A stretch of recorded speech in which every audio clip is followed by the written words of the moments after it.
Dear students, good morning. मैं doctor Rozisha, associate professor sociology, BGD government girls college Shahpura, Jaipur. हमने last class में परिवार के बारे में जाना था। परिवार का अर्थ, परिभाषा, विशेषताएं जानी थी। आज हम परिवार टॉपिक को ही आगे बढ़ाते हुए भारत में परिवार के प्रकार कौन से हैं उसके बारे में समझेंगे। मानव समाज के विकास के साथ साथ परिवार के भी अनेक रूप अस्तित्व में आए हैं। प्रत्येक स्थान की भौगोलिक, आर्थिक, सांस्कृतिक परिस्थितियों ने भिन्न भिन्न प्रकार की परिवार व्यवस्था को जन्म दिया है। भारत में पाए जाने वाले विभिन्न प्रकार के परिवारों का वर्गीकरण अब मैं आपको बताऊंगी। सबसे पहले जो मैं आपको बताने जा रही हूँ वह है संख्या के आधार पर परिवार। इसमें मैं आपको 3 प्रकार के परिवार बताऊंगी: केंद्रीय परिवार या नाभिक परिवार, संयुक्त परिवार और विस्तृत परिवार।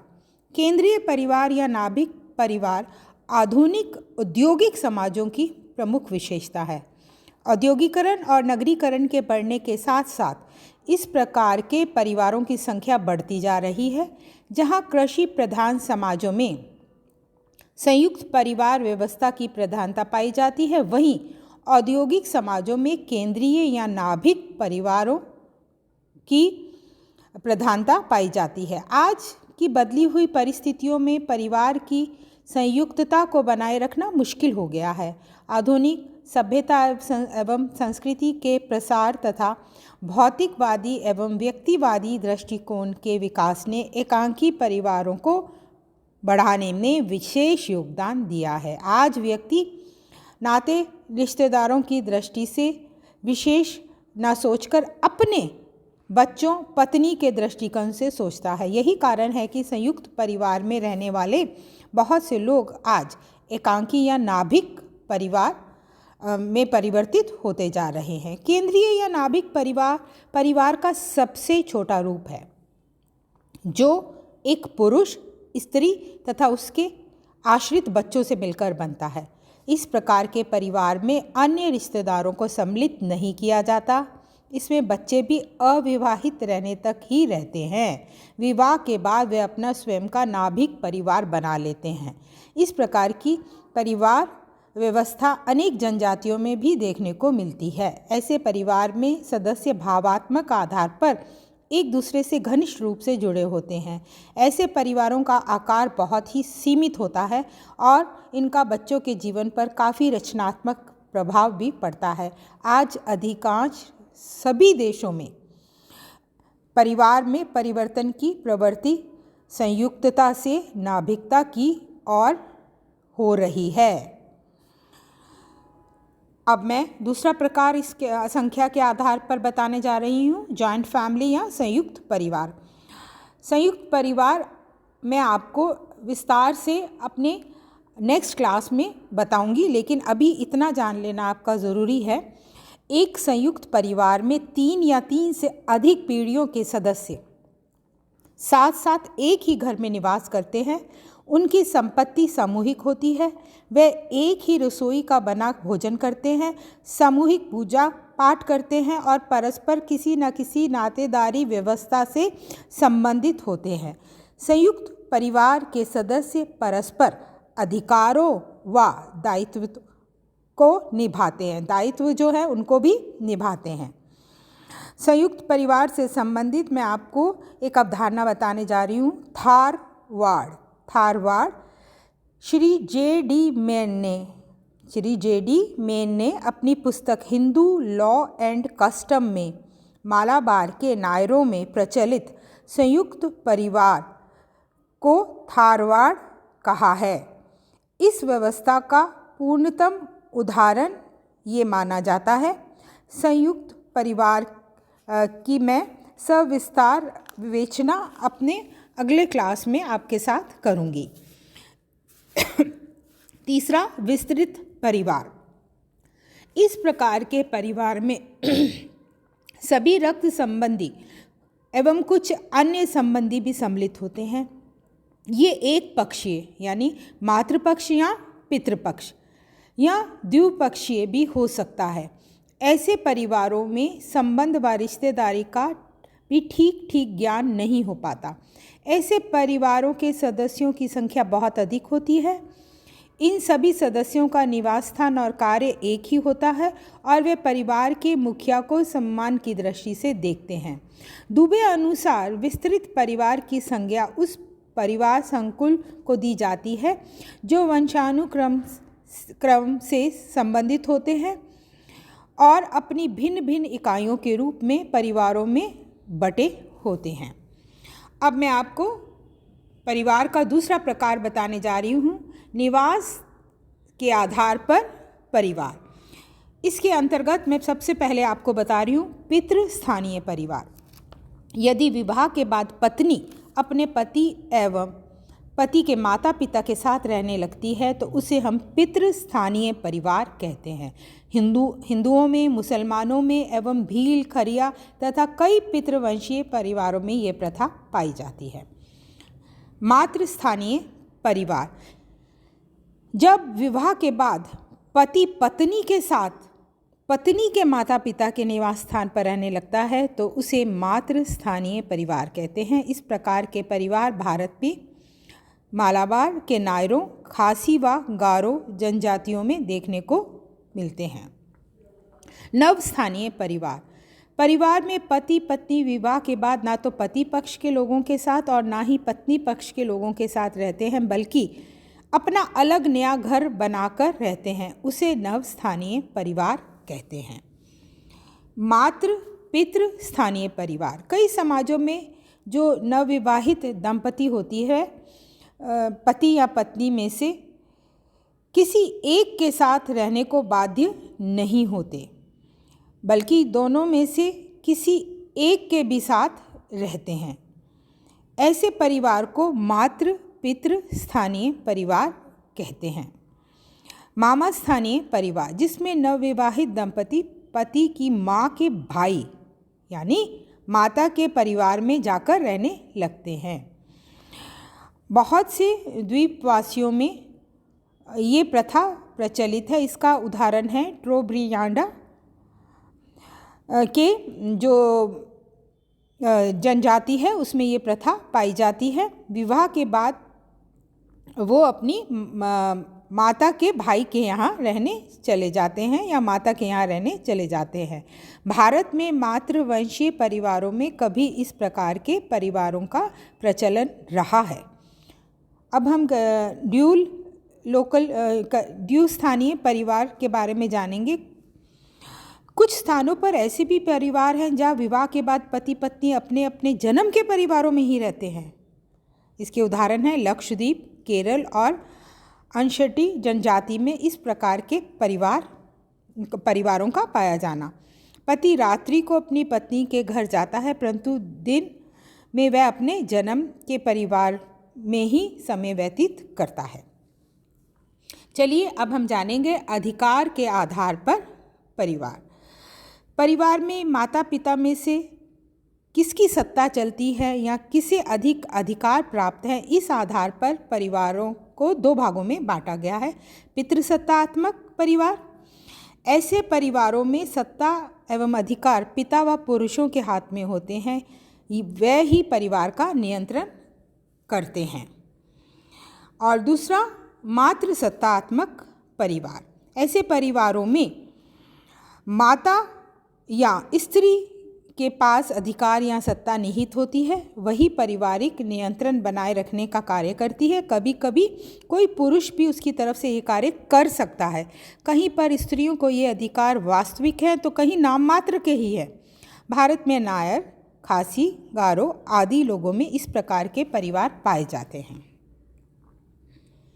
अब हम उत्तराधिकार के आधार पर कौन कौन से परिवार हैं उन्हें समझेंगे। पहला, पितृमार्गी परिवार। ऐसे परिवारों में उत्तराधिकार के नियम पितृपक्ष के आधार पर तय किए जाते हैं। मातृमार्गी परिवार, इसमें उत्तराधिकार के नियम मातृपक्ष के आधार पर तय किए जाते हैं। वंश नाम के आधार पर परिवार। परिवारों का वर्गीकरण वंश नाम के आधार पर भी किया जाता है। वंश नाम के नियम एक व्यक्ति को जन्म से ही किसी विशिष्ट संबंधी समूह से संबंधित कर देते हैं। इसके अंतर्गत सबसे पहले पितृवंशीय परिवार। ऐसे परिवारों में वंश परंपरा पिता के नाम से चलती है।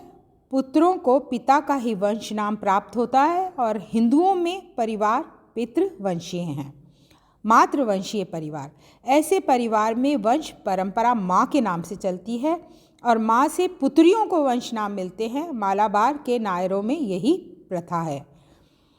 उभयवाही परिवार। कुछ परिवारों में वंश परिचय वंशानुगत संबंध पर निर्भर न होकर सभी निकट संबंधियों पर समान रूप से आधारित होता है।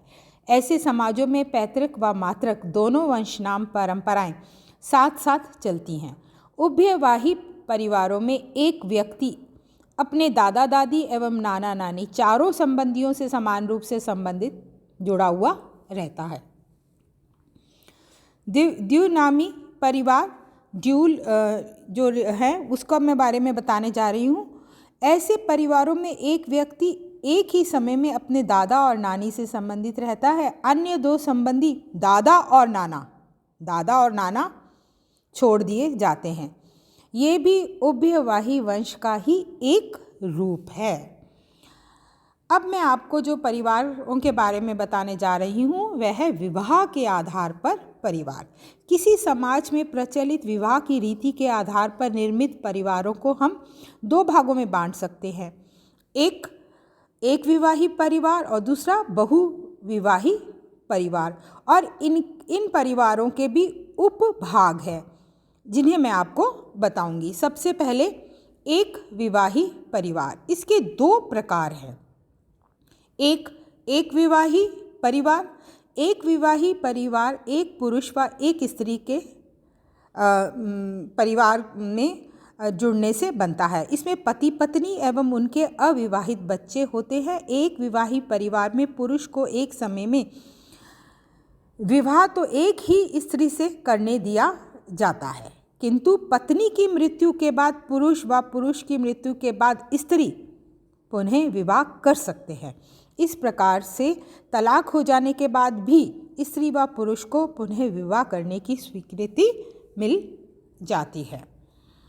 और अब इसमें दूसरा मैं आपको बताने जा रही हूँ बहुविवाही परिवार। बहुविवाही परिवार ऐसे परिवारों में एक समय में एक से अधिक जीवन साथी स्वीकृत होते हैं। एक से अधिक जीवन साथी स्वीकृत होते हैं और ऐसे इसके जो हैं मैं 3 रूप आपको बताऊंगी।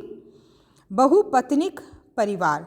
जब एक पुरुष को एक समय में एक से अधिक स्त्रियों से विवाह करने की स्वीकृति होती है तो उसे बहुपत्निक परिवार कहते हैं। मुसलमानों में एक पुरुष को 4 पत्नियां रखने की स्वीकृति है।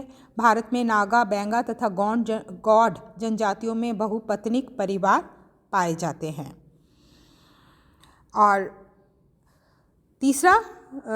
दूसरा बहुपति विवाही परिवार, जहां एक स्त्री एक समय में एक से अधिक पुरुषों से विवाह करती हो तो उसे बहुपति विवाही परिवार कहते हैं। इसके भी 2 रूप हैं।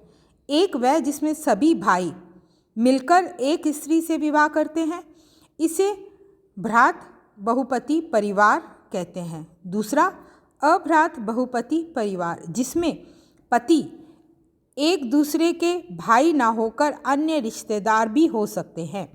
इस प्रकार के परिवार जौनसार, बाबर के खस, नीलगिरी के टोडा एवं मालाबार के नायर लोगों में तथा तिब्बत में पाए जाते हैं। समूह विवाही परिवार, इसका तीसरा जो मैं प्रकार है वो बताने जा रही हूँ। जब कई भाई या पुरुष मिलकर स्त्रियों के एक समूह से विवाह कर लेते हैं और सब पुरुष सब स्त्रियों के समान रूप से पति हों तो वह समूह विवाही परिवार कहलाता है।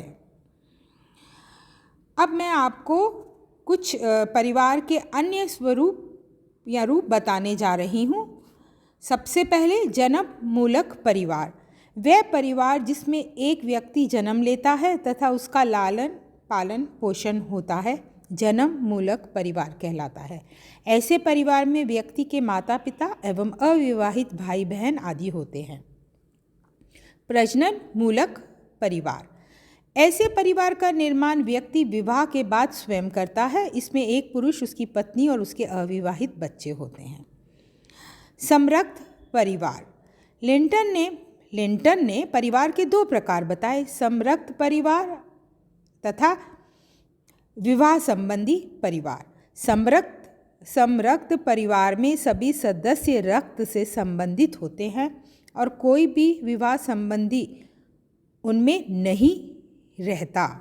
उदाहरण के लिए नायर परिवार, जो कि मातृ सत्तात्मक हैं, ने पति यदा कदा ही अपनी पत्नी के यहाँ आकर रहता है।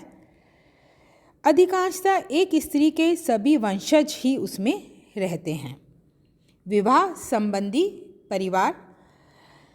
ऐसे परिवारों में रक्त संबंधी एवं विवाह संबंधी दोनों ही साथ साथ रहते हैं, लेकिन मुख्य रूप से ये जो संबंधी होते हैं वे रक्त संबंधों पर आधारित होते हैं।